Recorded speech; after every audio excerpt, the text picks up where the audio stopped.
So guys, these new facilities, obviously for you guys already probably practice anyway at the clubs that you're in, but obviously for finals and stuff like that, and for national practice, they must be phenomenal, no? Yeah, 100%. Yeah, of course. This the venue. Like, we never had the venue, honestly. Whilst we were like growing up and playing and going to European, we would just play in the Laguna Social Club. Or that was a big problem for us, the venue. That's why we couldn't train as much as we would like. We liked to back then because of the venue. But now I think that the opportunity that the venue is giving the new youngsters is going to be really good. You got loads of boards and the stage. It's really, really good. Really Stage. good, yeah. Gives a lot of confidence as well. Gives you the proper outside. feeling of what an actual tournament is. But to achieve in sports, you need two key things: coaching and infrastructure. Without both of them, it's impossible. Yeah. And it's a long time coming, because darts has been a big sport here. It's been a long time coming. So it's great that finally you guys have the backing that you deserve. Yeah, definitely. Might take many years. And I mean, I always love to see when the professionals come over, the way they do up the tercentenary. It really, I mean, that's the great thing about darts. I don't think a lot of people see. I mean, I love the World Championships at Christmas. It's incredible. It's the way that everybody gets into it. Yeah, and watching it live is even better. Yeah. Yeah, well, I've seen you, Craig. You're there live while I'm watching it on TV at home. I've seen you a couple of years. You've been posting that you're there. Yeah, last 3 years. Hopefully, I'll be there in 3 years' time playing instead of in the crowd. It's incredible. I got last year I qualified for the Gibraltar trophy here on stage. Yeah. And the feeling of the walking onto the stage is so incredible. Just walking on and everyone cheering you on, and the music, it's fun. It's fun. You really have a fun time. I don't think that's what a lot of people get. It's I mean, it's not just throwing the darts. It's the whole experience, because there are the times where you want to be quiet, or you want to think for yourself, and you've got to be showman. People want to see you. They want to wave at you. They want you to wave back. It must feel great when you look around and somebody's got your placard, you know. Yeah, 100%. I loved it. I really had a fun time. Even though I lost, I still enjoyed myself to the max up there. Oh, you have to. You need to make the most of these occasions, and even though you might feel yourselves alone or with just your family, you've got to remember you've got the backing of the whole nation behind you guys. Of course. That was so special about playing here. I had the whole of Gibraltar that was there just behind me. And they would shout if I get a good score, and it would help me a lot. It's a lot of pressure for the opponent as well. You got the whole of the Gibraltar darts just cheering you. And even though the professional, even though he's a professional still, he has so much pressure. I remember when Dyson played Van Gogh on stage. Well, the Gibraltar was shouting so hard that Van Gogh was getting nervous from just hearing a shout. It was so unlucky that game. That would have been massive if it had done that. It really would. But I think that, I mean, I would like to hope that in the next couple of years, one of the guys from local darts is going to get close and do it. You know, get that massive victory on the stage. Yeah, I mean, the future is definitely bright. Definitely. I think that Gibraltar is going to get a lot further than what we have done with that, for sure. Well, there's more to come. No doubt with you three pushing it along. I mean, you'll be pushing at the heels of Dyson and Dylan now, won't you? Yeah, definitely. I mean, I'm not saying you probably already beaten them, but you know, on a consistent basis. Yeah. Well, when we first started, or 2 years in, we used to get Dyson or Dylan or John. We used to go, we've already lost. Why am I here? And I'm gonna go home. And now it's different. Now we want to play those players, because it's the before you get them, like, the easier you're gonna get rid of them. So that's how you have to think of it. Like, you're gonna be the best to be the best. That's a great thinking. Yeah, that's a great thinking. But that doesn't that come with? I mean, it's all part of the whole thing.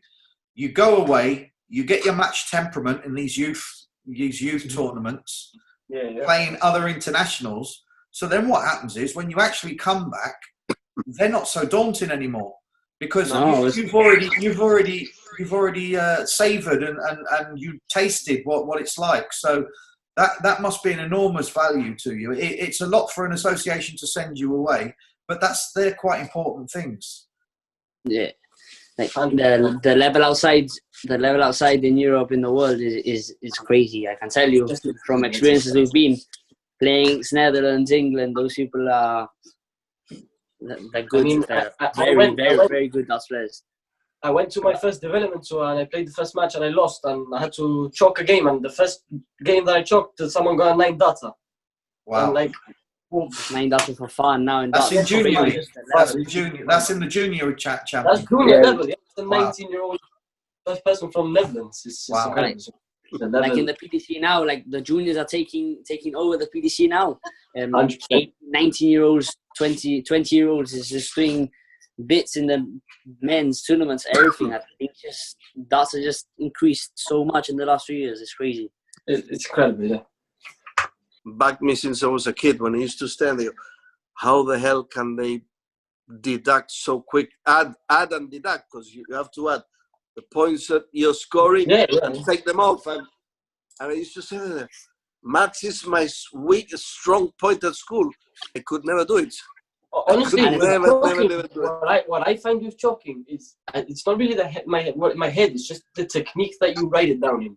If you just go, you take it off from the back number first, and then you go. Once it sticks to your head, it's just automatically you just click and you just write it. You don't even think, you just write it. I remember the higher you go, the pressure of a big tournament or a final, and you're there. Yeah. I couldn't do it. Like you said, like now when like you said, like the counting stuff, like when even though you have a finish of like you say 1-1, you already know automatically what you have. For example, you're playing a big game and you have 303, for example. You need to know what to leave before you throw. You need to know what to hit. So I can't just go for 140 because then you leave 160 and you have to finish. You need to think with your head before you throw and then try to leave something to check it out the next go. Yeah, you know, there are 180 and he wins the leg. That is real pressure. I remember going to the youth and Alex would say, today we're doing some chalking, we're going to learn with the chalking. I would be like, no, I haven't come to darts. But now I think of it and I'm quite happy that I did those things because it really helped us with our mental, with the maths. We used to do tests. Just one question between the three of you. You've all been together, so that you've probably done about 4 or 5 years of junior tournaments where you're junior player of the year. Is there a lot of rivalry between the three of you? Like, you know, because you're part of the same team, but only one of you can win the individual event, can't you? Yeah, obviously. Obviously, I mean, the rivalry is there, bro. It's not as much because, I mean, I've grown up with Sean and Craig. With both of them since I was like 2 years old. We cannot keep the same maybe school. One of us. We've always been to the same school. We've known each other before that. It was obviously in a ranking event for when you're playing for something big, obviously I want to win always. Like same adjustment, but I think the most important thing is we respect each other. Like playing a match off, you shout against them to win a leg. For example, when I'm playing, I'm a person that every time I get good scores and that, I celebrate a lot. I like to celebrate. And my respect towards them, it doesn't let the celebration come out. I'm just focused. I'm playing, and the respect is there. When I play other people, I respect them too. But I just love it so much, like Aaron. But with them, the respect is there, so I keep it to a low level. What I also think that's really good about us is, even though we all want to win personally, but like, for example, if I lose to Sean in the final, well, it's good that I'm happy for him. Or if I beat him, he's going to be happy for me. Well, you're all teammates at the end of the day, aren't you? So I take it when you guys were doing your youth events, were you allowed into the senior events at the same time? Yeah. Yeah? Yeah. We've been playing senior for a few years as well. That was voted at the AGM a few years ago. The windmill. We used to play the men. How did you progress through that? Did you start off in first or second rounds and sort of where are you getting to now? Now the seeds. I think. Yeah. the top 8 are seeded. What do you mean in the men's event now in Gibraltar? No, I mean, to anybody else that doesn't know about darts, you guys are now up there with the top players in Gib. Yeah, now when we started, we would lose quite easily, honestly, because our confidence wasn't there and our head wasn't right. But once we started progressing and building up and all those things, we definitely showed it with the performances. We were reaching last 8, last 16, almost every time. The last 5 youth events that we did as a team, I think, or 4 events, we've joined 5th. So, I mean, out of the world and most places for Gibraltar, it's really good. Yeah, and now as well in the men's events. In the men's events right now in Gib, like, the 3 of us are in the top 8. Probably, I would say, top 4 now, the 3 of us. Top 4, yeah. Like, wow, so you're almost dominating from you. I would say for most of the finals of this year, it's been a youth. There's I think all of them there's been a youth in the final, or maybe 2 that there hasn't, but most of the finals there's always been a youth. There's all semi-finals, I think, have been all us. Wow. Yeah, the semi-finals, I always clash with Sean or Craig. I know everybody thinks it's 3 darts, but the one thing that I could never get my head around was whether I like. I mean, you all must have your own styles, whether you throw quickly or throw slowly. Yeah. But I could never find a weight that I was happy with. Do you do light or heavy darts? I use to practice. 20 grams. The average around the world would be about 24 grams, 24, 25. 24, yeah. I use 24 grams. The average. I use 24 as well. 23 grams is my weight. So you could easily pick up somebody else's darts and just carry on. It's not that. I mean, everybody likes their own darts anyway, don't they? Yeah. No, you don't play as well with someone else's darts than we do with yours. That is 100%. But that must be psychological, a lot of it as well, no? It's probably in the head, everything. I mean, as soon as you pick up a dart that's not yours, your throw changes and all the way you lift up your arm. The dart has a lot to do with it. Once you get like Justin's different to me. Justin can just go into a tournament and use different flights instead. Yeah, I can't. I do the same thing for the whole year out. Yeah. I can go from green to blue to yellow. It doesn't affect me. That's not for me. They affect. And what about superstition? Is there certain things that you do? Is there a routine you've got, or do you do the same things all the time? I have the same. I do the same thing every single tournament I play. Yeah, same. No, yeah. I think what for me is when I go just before match and I walk into the toilet to wash my face with water or something, I always look into the mirror and I speak to myself. Always. I always speak to myself in the mirror. When I used to play pool, when I played a really, really important game, I was always sick first. I worked myself up till it almost became Yeah. Yeah, I got that nervous. It happened, and then you play one game, and you're absolutely brilliant. And then just before, basically, they tell you, Sean, you're playing next on board 6.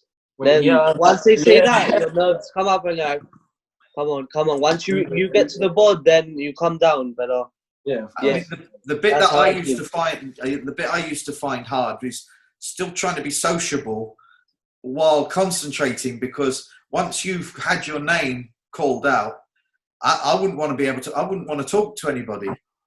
Yeah. No, like the first few minutes or half an hour when you get into the venue, I just throw and I sit. But like 20, 25 minutes before that, I just sit down by myself. Sean and Justin would know I just don't speak to anyone in darts. I just sit down with my headphones and just chill for a bit until my name is called out, and I'll just play. I'm a little bit different. I get to that and I don't really focus into the match to 20 minutes before the match. I'm usually all over the place. I get there with my headphones straight away, then I have a break, and then I put them back on, and then a few minutes before I get them off and I start throwing without the headphones, and I just speak to myself and And when you go away to these tournaments, is there any mind games played? Do your opponents try and get into your head? The opponent will try to get the best out of you always. He would always try to make a noise behind you, and any small thing just to get your mind off. That's quite unsporting though, isn't it? It is. It's frustrating. Just ask these people how it was when we played in Bristol JDC against Netherlands, and the guy makes the kid making noises. Yeah. No, it was just before Craig was going to shoot, I think. What was it he said to you? 5 darts. You're going to miss, no? something like that. Yeah. You just start making noise of that, mate. I'm not gonna stop. Just carry on and just we're obviously trying to win the match against the Netherlands. But that's to me, that's ungentlemanly. You know. Yeah, it is. No, it's unsporting. It is really, as you said. And they don't get pulled up on it.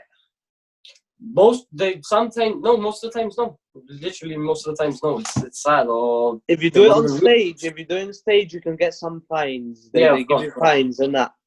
Like the actual association. It's like a little shout or something you're allowed to do, but obviously distracts other players. And some people like it, some people don't. I mean, I used to get to the Kenneth's on his way back. I used to get to the stage where everybody knew that I didn't want to talk. So you get the odd player that would like really want to like talk to you. Hey, Neil, how are you doing? I haven't seen you for ages, and you just keep going on and on and on and on. Yeah. Until people have different types of mind games, you know, like different types of mind games. Like if a player's faster, the most logical thing is just to slow down. Like in football, you waste time. I think it's just part of the game. I think you need confidence for mind games as well, because there's a lot of people that not scared to do it, but they just don't want any problems, so they just keep quiet. Like when we go abroad, there's a lot of people that do it a lot, and there's others that just stay quiet. So it's like some people, based on the individual. People probably don't do it on purpose. Like it just comes out from them, and it's just the way it's part of winning. Look, like in football, you waste time. For us, it's like football, or you dive. It is part of it. I also think it's part of it. I don't do it, honestly. It's not nice, but sometimes I mean, in a sport like that, I think it's probably more difficult to get away with it. Because there's only one at a time in the focus in football. I remember my former manager used to teach me, in corners you pull the shots back or you punch them. Stuff like that. Like those things can just change a game, and it's a winning mentality, I suppose. And you, all three of you guys must have a nickname, no? Yeah. I am the Rock Eagle. The Rock Eagle. The Rock Eagle. Yeah. The Imp. And the King. The King.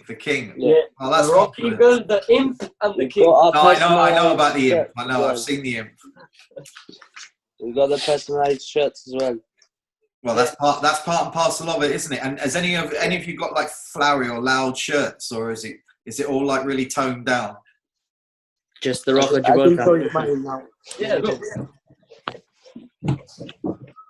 Got it.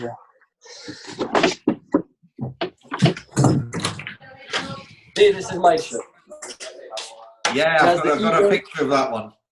Yeah, and then when you turn it around, the new addition is the Rock at the bottom. Oh, that's nice. Yeah, it's the new addition to this shirt. That's a nice shirt. That's a nice shirt. Oh, nice one, guys. Excellent. Yeah. Where'd you get these made?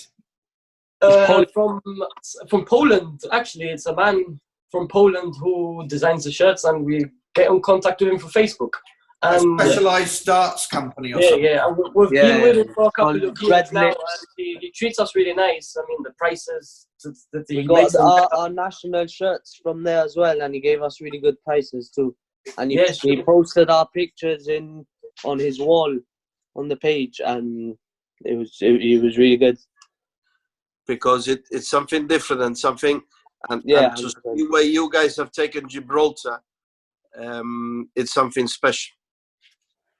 Lads, brilliant to talk to you. Boys, thanks for coming on. Thank you. Thank you very much. Take care and good luck in the future.